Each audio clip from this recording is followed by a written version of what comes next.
भारत और चीन के बीच सीमा विवाद को लेकर बड़ी खबर सामने आई है। बीजिंग में भारत के राष्ट्रीय सुरक्षा सलाहकार अजीत डोभाल और चीन के विदेश मंत्री वांग यी के बीच 25वें दौर की विशेष प्रतिनिधि स्तर की बातचीत हुई और इस बैठक में सीमा विवाद को सुलझाने के साथ साथ एलएसी पर तनाव रोकने और आपसी सैन्य संवाद को मजबूत करने के लिए 8 अहम बिंदुओं पर सहमति बनी। पहला बिंदु, सीमा निर्धारण पर बातचीत आगे बढ़ेगी। दोनों देशों ने बाउंड्री डिलिमिटेशन यानी सीमा निर्धारण की बातचीत को आगे बढ़ाने पर सहमति जताई।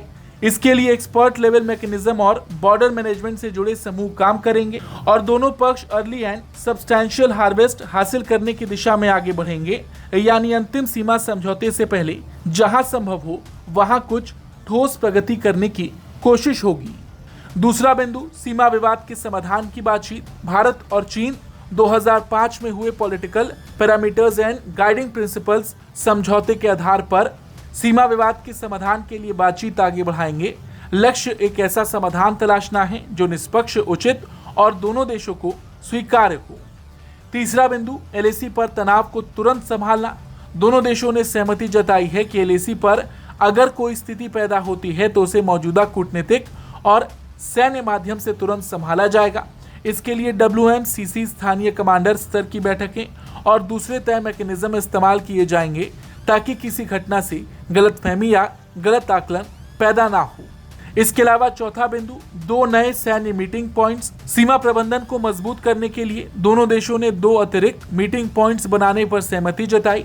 इन जगहों पर वरिष्ठ सैन्य कमांडर्स के बीच बैठक हो सकती है। पांचवा बिंदु है 2 नई मिलिट्री हॉटलाइंस। एक साथ ही ईस्टर्न और मिडिल सेक्टर में 2 अतिरिक्त बॉर्डर मिलिट्री हॉटलाइंस स्थापित की जाएंगी। इससे सीमा पर किसी तनाव की स्थिति में दोनों सेनाओं के बीच सीधा और तेज संपर्क हो सकेगा। छठा बिंदु, सीमा पर नदियों पर बातचीत। भारत और चीन ने सितंबर में ट्रांस बॉर्डर रिवर पर एक्सपर्ट लेवल मैकेनिज्म की बैठक करने पर सहमति जताई। इसमें हाइड्रोलॉजिकल डेटा शेयरिंग यानी नदियों से जुड़े जल संबंधी आंकड़ों को साझा करने और संबंधित MOU के नवीनीकरण जैसे मुद्दों पर बातचीत होगी। इसके अलावा कैलाश मानसरोवर यात्रा और सीमा व्यापार पर बात हुई। भारत ने कैलाश मानसरोवर यात्रा के लिए भारतीय श्रद्धालुओं के ज्यादा बैचेस की अनुमति देने की दिशा में चीन के प्रयासों का स्वागत किया। साथ ही 3 डेजिग्नेटेड बॉर्डर ट्रेड पॉइंट्स दोबारा खुलने का भी स्वागत किया गया। दोनों देश सीमा व्यापार, तीर्थ यात्रा और दूसरे क्षेत्रों में सहयोग बढ़ाएंगे। इसके अलावा 8वां बिंदु यह है कि दोनों देशों ने स्पेशल रिप्रेजेंटेटिव की 26वीं बैठक 2027 में भारत में आयोजित करने पर सहमति जताई, यानी सीमा विवाद पर बातचीत का ये सिलसिला आगे भी जारी रहेगा। कुल मिलाकर इन 8 बिंदुओं में सीमा निर्धारण की बातचीत को आगे बढ़ाने, एलएसी पर तनाव रोकने के लिए सैन्य संपर्क मजबूत करने और सीमा व्यापार, तीर्थ यात्रा और नदियों जैसे मुद्दों पर संवाद बढ़ाने पर जोर दिया गया।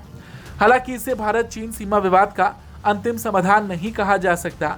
अभी ये बातचीत और सीमा प्रबंधन को आगे बढ़ाने की दिशा में एक बड़ा कदम है, लेकिन फिर भी सबसे बड़ी बात जो देखने लायक होगी वो ये होगी कि दोनों देश इन सहमतियों को जमीन पर किस तरह लागू करते हैं।